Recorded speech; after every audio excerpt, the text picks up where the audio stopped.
I consider myself the classic New York woman who's single and goes out and likes to, party and hang out and meet people.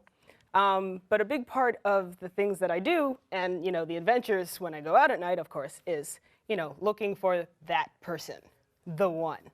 And I guess for me, I'm at a point where I'm asking the question, does that actually exist?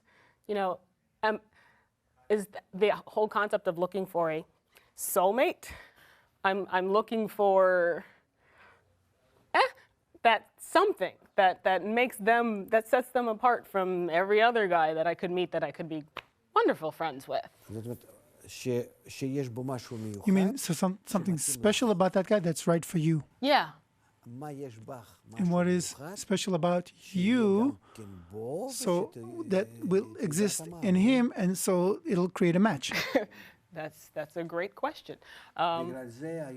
That's why today a lot of people get married. They go out on a date and then they end up divorcing.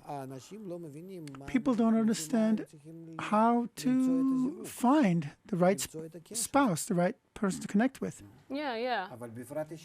Especially women who so need an emotional connection. She needs to understand what she wants from the man, what kind of man she wants. Right. And I know that maybe I don't have specific enough understanding of what I expect. I mean, what is it that I should be looking for? Because I'm really not at all clear on that. I think that the most important thing for a woman is to respect her man, to feel that he is great, that he is important. What should be in your man so you'll feel that he's great? What should be 400 pounds? What, 7 feet tall? What? What should he be? A scientist? Maybe a judge or a physician or a very kind of an artist, a thinking person? What do you want to have a special man? I do, and I want someone with a heart that's 400 pounds. That I can feel love from so intensely, and that I can return. That we can have that.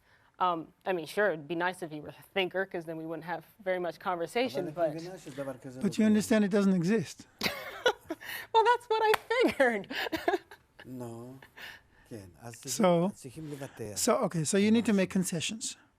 You need to relinquish something. In ordinary life, people make concessions and then they don't have a choice, because you got to get married, you got to have kids. So then you look at the man and a man or a woman, do we fit in order to have a household and have kids until we grow old and pass away? Or maybe you should look for a special kind of connection which is above our egos, above concessions, above demands, meaning to look for a person who can transcend his own ego and his own demands, and you too will be the same. And then if we meet above our egos, there we will unite in such a way that it'll be good for both. Right. That sounds all fine and good. But are you ready for it? That's another very good question. Most days I don't think so. I feel that I do want that, but I think, a good part of me is a little afraid of it. I will admit that I'm someone who enjoys her own company very, very well and likes to have things her way. But in the circles, the social circles you go with, you find no one? Let's say, you have an interest of some sort, you go out to some place, you do some things.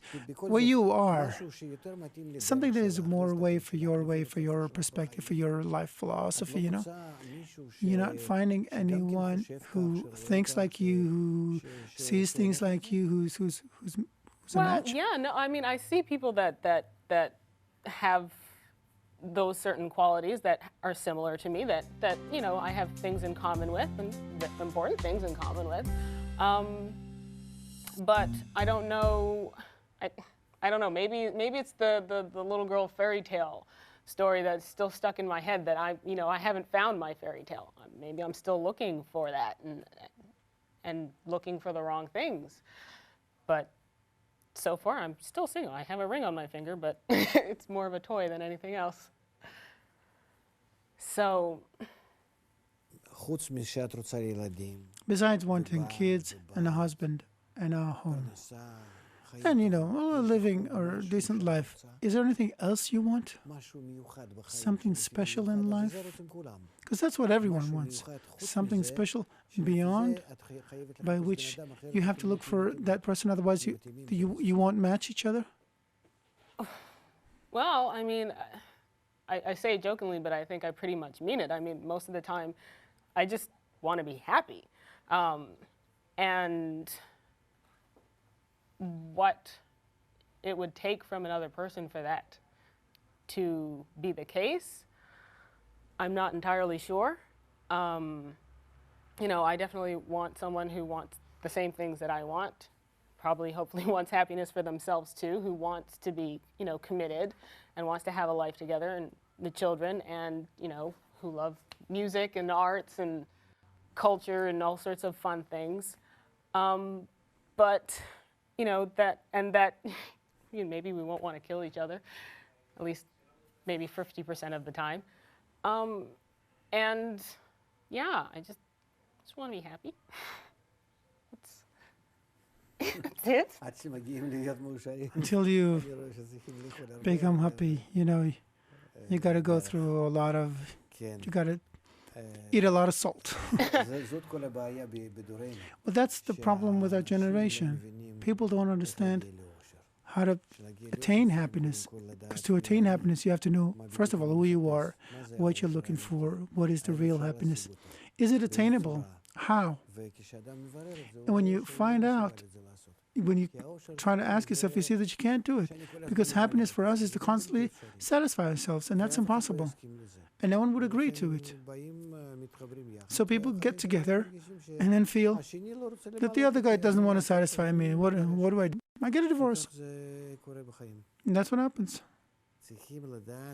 You got to know how to make concessions.